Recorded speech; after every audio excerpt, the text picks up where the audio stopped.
Dear students, this is Praveen Kumar Agrawal from Management Department. Welcomes you in my today's lecture of Company Law. In today's lecture, we will discuss upon the topic Summary Procedure for Liquidation or Winding Up. यानी कि आज के lecture में हम company के liquidation या winding up के reference में समरी प्रोसीजर को डिस्कस करेंगे. A summary procedure for winding up of companies is provided under Section 361 of the Companies Act 2013. The proceedings for liquidation are carried out by an official liquidator appointed by the central government. यानी कि summary procedure जो दे रखा है liquidation का या winding up का, तो उसके regarding section 361 of companies act में प्रॉपर प्रोविजन है इसके लिए. और जो लिक्विडेशन की प्रोसीडिंग है वो कंपनी सेंट्रल गवर्नमेंट के द्वारा अपॉइंट किए गए ऑफिशियल लिक्विडेटर के बेसिस पर परफॉर्म की जाती है. समरी प्रोसीजर का मतलब क्या होता है? The summary procedure provides for the method of winding up other than winding up in the situation of an inability to pay debts. यानी कि कंपनी जब डेट को पे करने की कंडीशन में नहीं होती है, उसके अलावा अगर कोई सिचुएशन ऐसी बनती है जिसमें कंपनी के वाइंडिंग अप को फोकस किया जाता है, तो उसको हम समरी प्रोसीजर में डिस्कस करते हैं. ठीक है, तो इसके रिगार्डिंग कुछ पर्टिकुलर कंडीशंस हैं, उनको हम यहाँ डिस्कस कर लेते हैं. The very first one is the conditions for summary winding up. यानी कि समरी वाइंडिंग अप के लिए किन किन कंडीशंस को फुलफिल करना जरूरी है. ऐसी कौन कौन सी कंडीशंस हैं जिसमें समरी वाइंडिंग अप की सिचुएशन क्रिएट होती है. A company seeking to wind up or liquidate under Section 361 should meet the below mentioned conditions. यानी कि सेक्शन 361 के बेसिस पर जो भी कंपनी वाइंड अप या लिक्विडेशन को फोकस करती है, तो उन्हें इन पर्टिकुलर कंडीशंस को फुलफिल करना जरूरी है. यहाँ मैंने दो कंडीशंस डिफाइन करी हैं और जो सेकंड कंडीशन है उसके डिफरेंट सब पार्ट्स हैं. तो पहली कंडीशन है the book value of assets of the company does not exceed ₹1 crore. यानी कि जो कंपनी की असेट्स की बुक वैल्यू है वो 1 करोड़ से ज़्यादा नहीं होनी चाहिए. और दूसरा ये केस बनता है इसके अंदर, यहाँ डिफरेंट कंडीशन है, इनमें से कोई भी एक कंडीशन सेटिस्फाइड होनी चाहिए. इसका ए पार्ट है in the case of a firm which has taken deposits the total outstanding deposits do not exceed ₹25 lakhs. यानी कि जिन पर्टिकुलर फर्म्स ने डिपॉजिट को फोकस कर रखा है और उनके जो टोटल आउटस्टैंडिंग डिपॉजिट्स हैं वो अगर 25 लाख रुपए से ज़्यादा एक्सीड ना कर रहे हो, या फिर in case of the companies has outstanding loans the total outstanding loans including secured loan does not exceed ₹50 lakh. जिन कंपनी के पास या जिन कंपनी के ऊपर आउटस्टैंडिंग लोन्स है और उस आउटस्टैंडिंग लोन की जो टोटल वैल्यू है सिक्योर लोन को इंक्लूड करते हुए वो 50 लाख रुपए से ज़्यादा नहीं होनी चाहिए. या फिर एक कंडीशन और है इसके अंदर, the turnover of the company is up to ₹50 crore. जो कंपनी का टर्नओवर है वो 50 करोड़ रुपए से ज़्यादा नहीं होना चाहिए. और चौथी कंडीशन है सेकेंड पॉइंट में, the paid up share capital of the company does not exceed ₹1 crore. यानी कि जो कंपनी की पेड अप शेयर कैपिटल है वो 1 करोड़ रुपए से ज़्यादा नहीं होनी चाहिए. तो इन चारों में से कोई भी एक कंडीशन सेटिस्फाइड होनी चाहिए, और पहली कंडीशन सेटिस्फाइड होनी चाहिए. उस केस में समरी वाइंडिंग अप की प्रोसेस को फर्दर आगे बढ़ाया जा सकता है. Okay, the second one is the appointment of official liquidator. When an order for winding up by summary procedure is made, the central government shall appoint the official liquidator as the liquidator of the company. यानी कि जब summary procedure को focus करते हुए company के winding up का order pass कर दिया जाता है, तो उस केस में सेंट्रल गवर्नमेंट ऑफिशियल लिक्विडेटर को कंपनी के लिक्विडेटर के तौर पर अपॉइंट कर देती है. इसके साथ साथ जो ऑफिशियल लिक्विडेटर है, this official liquidator shall forthwith take into his custody और control all assets, effects and actionable claims to which the company is और अपीयर्स टू बी एंटाइटल्ड.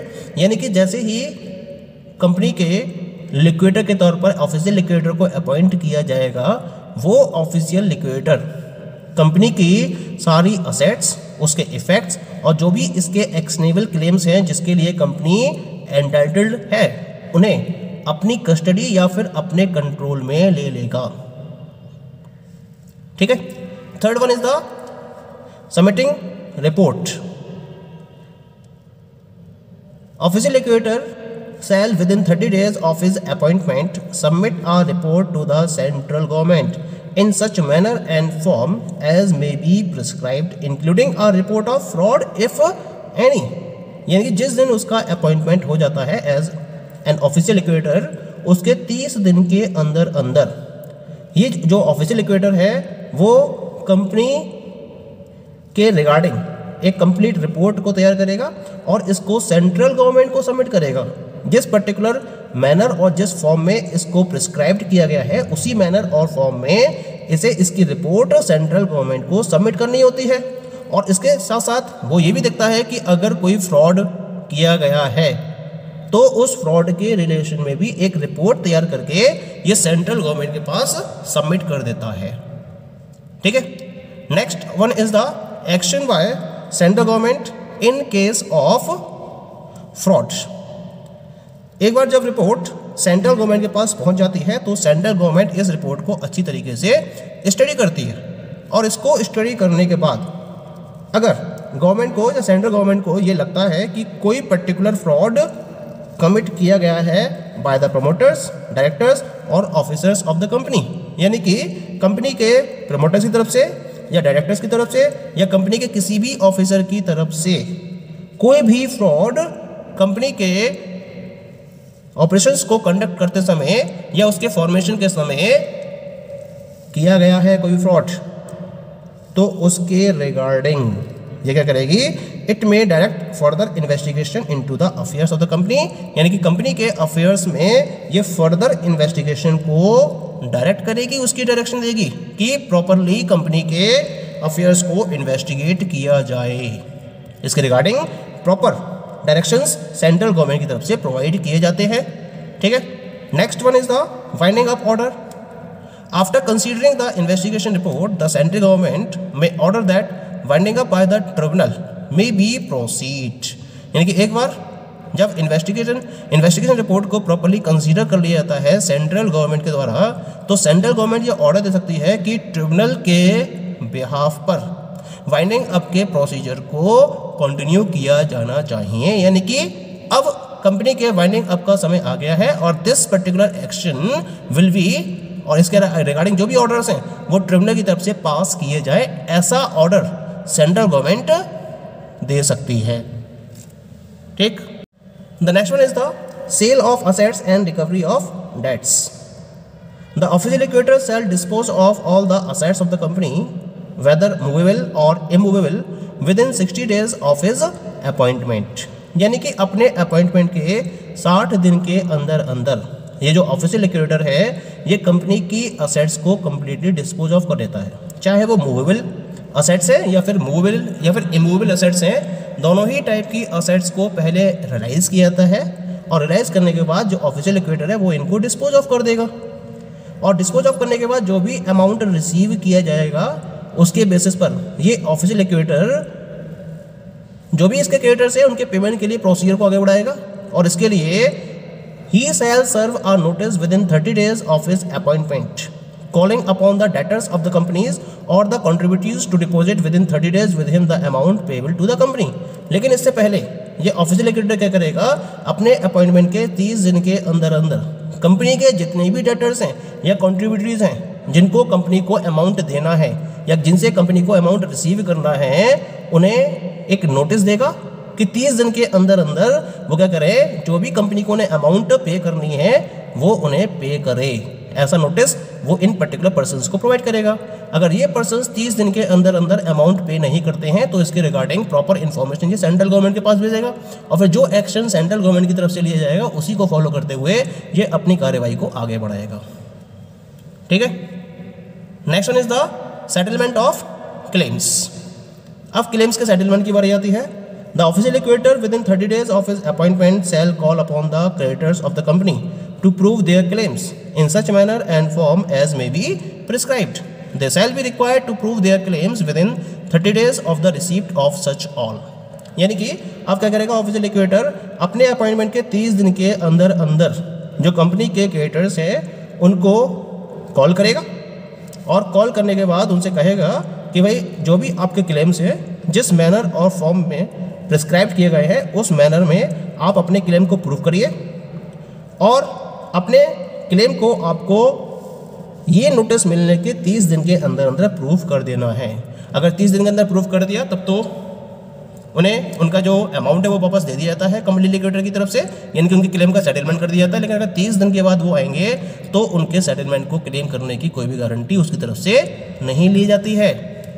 ठीक है, next one is the appeal bye creditor. Any creditor aggrieved by the decision of the official liquidator may file an appeal before the central government within 30 days of such decision।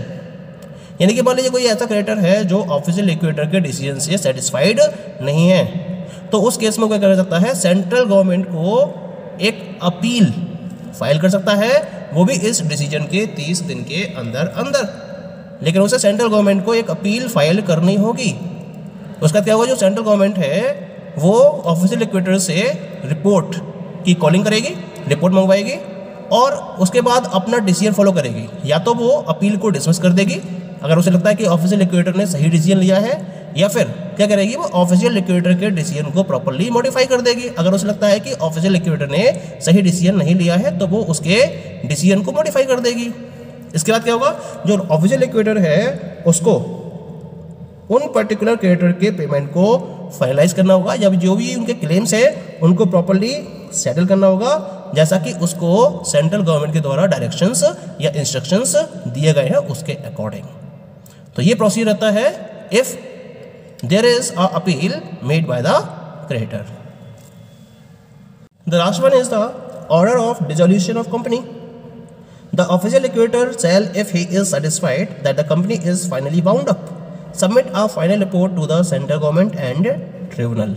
यानी कि जब official liquidator को ये लगता है कि company को finally wound up कर दिया गया है और वो कंप्लीटली सेटिस्फाइड होता है, तो उस केस में ये सेंट्रल गवर्नमेंट और ट्रिब्यूनल दोनों को ही अपनी फाइनल रिपोर्ट सबमिट करता है। ठीक है, द सेंट्रल गवर्नमेंट और the tribunal on receipt of such report shell order that the company B dissolve. और जब एक बार सेंट्रल गवर्नमेंट या ट्रिब्यूनल के पास ये रिपोर्ट पहुंच जाती है, उसके बाद ये कंपनी के डिसॉल्व होने के ऑर्डर को पास कर देते हैं।